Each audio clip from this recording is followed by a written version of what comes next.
ಪುನರ್ಜನ್ಮ ದೃಢಾಶಯ. ಯಾರಿಗೆ ಪುನರ್ಜನ್ಮದ ಮೇಲೆ ವಿಶ್ವಾಸ ಇದೆಯೋ, ನಾನು ಮತ್ತೆ ಹುಟ್ಟುತ್ತೀನಿ ಅಥವಾ ಈ ಹಿಂದೆ ಯಾವತ್ತೂ ಹುಟ್ಟಿದ್ದೆ, ಹಂಗೆ ಯೋಚನೆ ಮಾಡ್ಲಿಲ್ಲ ಅಂದ್ರೆ ಒಂದಂತೂ ಯೋಚನೆ ಮಾಡ್ತೀವಿ. ಯಾರ್ದಾದ್ರೂ ರಾಜಕಾರಣಿಗಳ ಮಕ್ಕಳು ಹಾಳಾಗೋದ್ರೆ ಮಾಡಬಾರದು ಮಾಡದ ನೋಡ್ ಅವನ್ ಮಗನ ಮೂಲಕ ಅನುಭವಿಸ್ತಾರೆ ಅಂತೀವೋ ಇಲ್ವೋ? ಯಾರ್ಯಾರು ನಾವೀಗ ಭಾವಿಸ್ತೀವೋ, ಬರೀ ರಾಜಕಾರಣಿ ಮಾತ್ರ ಅಲ್ಲ, ಯಾಕೆ ಪಾಪ ರಾಜಕಾರಣಿಗಳನ್ನ ಮಾತ್ರ ಗುರುತಿಸೋದು. ಯಾರಾದ್ರೂ ಅಧಿಕಾರಿ ತಪ್ಪು ಮಾಡಿದ್ರೆ ಅವನ ಮಗ ನೋಡಿ ಹೆಂಗಾಗ್ಬಿಟ್ಟ, ಮಾಡಬಾರದು ಮಾಡಿದ, ಹಿಂಗ ಅಂತೀವೋ ಇಲ್ವೋ? ಯಾರು ಹೀಗೆ ಭಾವಿಸ್ತಾರೋ, ಪುನರ್ಜನ್ಮದ ಮೇಲೆ ವಿಶ್ವಾಸ ಇಡ್ತಾರೋ ಅವನು ಹಿಂದೂ. ಮೂರನೇದ ಹೇಳಿದ್ರು, ಯಾರು ಗೋವಿನ ಭಕ್ತನೋ ಅವನು ಹಿಂದೂ. ಯಾರು ಭಾರತವನ್ನ ಗುರು ಅಂತ ಭಾವಿಸ್ತಾನೋ ಅವನು ಹಿಂದೂ. ಕೊನೆಯದಾಗಿ ಯಾರು ಹಿಂಸೆಯನ್ನ ದೂಷಿಸ್ತಾನೋ ಅವನು ಹಿಂದೂ ಅಂತ ಹಿಂದೂ ಧರ್ಮಕ್ಕೆ ಏನ್ ಸುಂದರವಾದ ವ್ಯಾಖ್ಯಾನವನ್ನು ಕೊಟ್ಟರು. ನಾವು ಹಿಂದೂ ಅಂತ ಚೆಕ್ ಮಾಡ್ಕೋಬೇಕು ಅಂತಂದ್ರೆ ಇವೆಷ್ಟು ಗೊತ್ತಾದಿರಾಯ್ತು. ಆದ್ರೆ ಇಲ್ಲಿಗೆ ಮುಗಿಯೋದಿಲ್ಲ.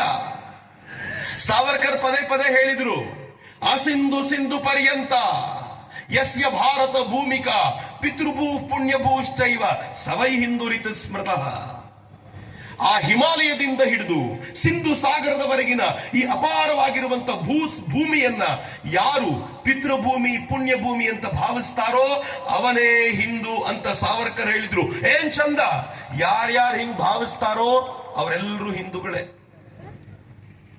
ವಿಧಾನಸೌಧದಲ್ಲಿ ಪಾಕಿಸ್ತಾನ್ ಜಿಂದಾಬಾದ್ ಹೇಳೋನಲ್ಲ, ಪಾಕಿಸ್ತಾನ್ ಜಿಂದಾಬಾದ್ ಹೇಳುವವನಿಗೆ ಸಮರ್ಥಿಸಿದ ಅಯೋಗ್ಯರಿದ್ದಾರಲ್ಲ ಅವರಲ್ಲ.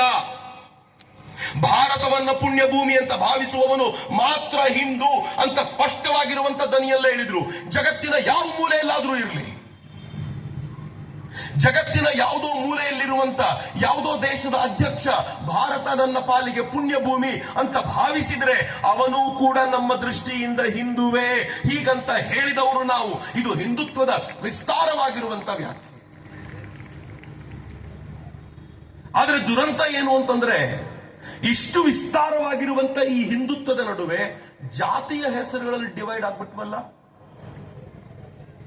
ಜಾತಿ ತಪ್ಪಲ್ಲ ಮಿತ್ರರೇ, ಜಾತಿಯ ಉಲ್ಲೇಖ ಇದೆಯಲ್ಲ ಅದು ನಮ್ಮ ಸ್ಕಿಲ್ ಕಾರಣದಿಂದಾಗಿ ಬರುತ್ತೆ. ನೀವು ರುದ್ರ ಮಂತ್ರವನ್ನ ಹೇಳಬೇಕಾದ್ರೆ, ಆ ಮಂತ್ರವನ್ನ ಹೇಳಬೇಕಾದ್ರೆ ವೇದ ಏನ್ ಹೇಳುತ್ತೆ ಗೊತ್ತಾ?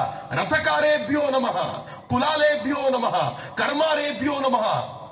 ಜಾತಿಯ ಹೆಸರನ್ನ ಅವನ ಕೆಲಸದ ಆಧಾರದಿಂದ ಹೇಳುತ್ತೆ. ಯಾರು ರಥವನ್ನ ಮಾಡ್ತಾರೋ ಅವರಿಗೆ ನಮಸ್ಕಾರ, ಯಾರು ಈ ಮಡಿಕೆಗಳನ್ನ ಮಾಡ್ತಾರೋ ಅವನಿಗೆ ನಮಸ್ಕಾರ, ಯಾರು ಕಮ್ಮಾರನ ಕೆಲಸ ಮಾಡ್ತಾರೋ ಅವನಿಗೆ ನಮಸ್ಕಾರ ಅಂತ ಎಲ್ಲ ಸ್ಕಿಲ್ಗಳನ್ನ ಉಲ್ಲೇಖ ಮಾಡಿ ಅವರೆಲ್ಲರಿಗೂ ನಮಸ್ಕಾರ ಹೇಳುವಂತ ಪ್ರತೆ ನಾವು ವೇದ ಮಂತ್ರದಿಂದ ಬಳಸ್ಕೊಂಡು ಬಂದಿದ್ದೀವಿ. ಆದ್ರೆ ಪ್ರಾಬ್ಲಮ್ ಯಾವಾಗ ಗೊತ್ತಾ? ರಥಕಾರನಿಗಿಂತ ಕಮ್ಮಾರ ದೊಡ್ಡವನು ಅಂತ ಯಾವಾಗ ಹೇಳ್ತೀವೋ ಅವನ್ ಪ್ರಾಬ್ಲಮ್. ಕಮ್ಮಾರನಿಗಿಂತ ಚಮ್ಮಾರ ದೊಡ್ಡವನು ಅಂತ ಯಾವಾಗ ಹೇಳ್ತೀವೋ ಅವತ್ತು ಪ್ರಾಬ್ಲಮ್. ಇವರೆಲ್ಲರಿಗಿಂತ ಲಿಂಗಾಯತ ದೊಡ್ಡವನು ಅಂತ ಹೇಳ್ತೀವಲ್ಲ ಆಗ ಪ್ರಾಬ್ಲಮ್.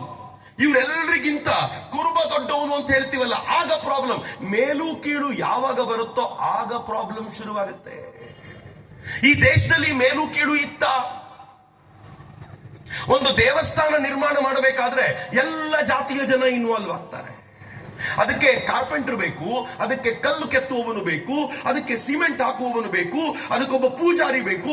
ಎಲ್ಲರೂ ಸೇರ್ಕೊಂಡು ದೇವಸ್ಥಾನ ನಿರ್ಮಾಣ ಆಗುತ್ತೆ. ಆದ್ರೆ ದೇವಸ್ಥಾನ ನಿರ್ಮಾಣ ಆದ್ಮೇಲೆ ಪೂಜಾರಿ ಮಾತ್ರ ಗ್ರೇಟು ಅಂತಂದ್ರೆ ತಪ್ಪಲ್ವೇನ್ರಿ? ನಿರ್ಮಾಣ ಮಾಡ್ಲಿಕ್ಕೆ ಎಲ್ರೂ ಬೇಕು, ಎಲ್ರೂ ಇಲ್ಲದೆ ಆಗೋದಿಲ್ಲ. ದೇವಸ್ಥಾನದ ಒಳಗೆ ಕಲ್ಲು ಹೊರಲಿಕ್ಕೆ ನಾವು ಯಾರನ್ನ ಕೆಳಜಾತಿಯವನು ಅಂತ ಕರಿತೀವೋ ಅವನನ್ನು ಕರ್ಕೊಂಡು ಬರ್ತೀವಿ. ಆದ್ರೆ ದೇವಸ್ಥಾನ ನಿರ್ಮಾಣ ಆದ್ಮೇಲೆ ಈ ದೇವಸ್ಥಾನಕ್ಕೆ ಕಲ್ಲು ಹೊತ್ತವನನ್ನ ದೇವಸ್ಥಾನಕ್ಕೆ ಬಿಡೋದಿಲ್ಲ ಅಂತಂದ್ರೆ ಜಗತ್ತು ಒಪ್ಪುತ್ತಾ ನಮ್ಮನ್ನ?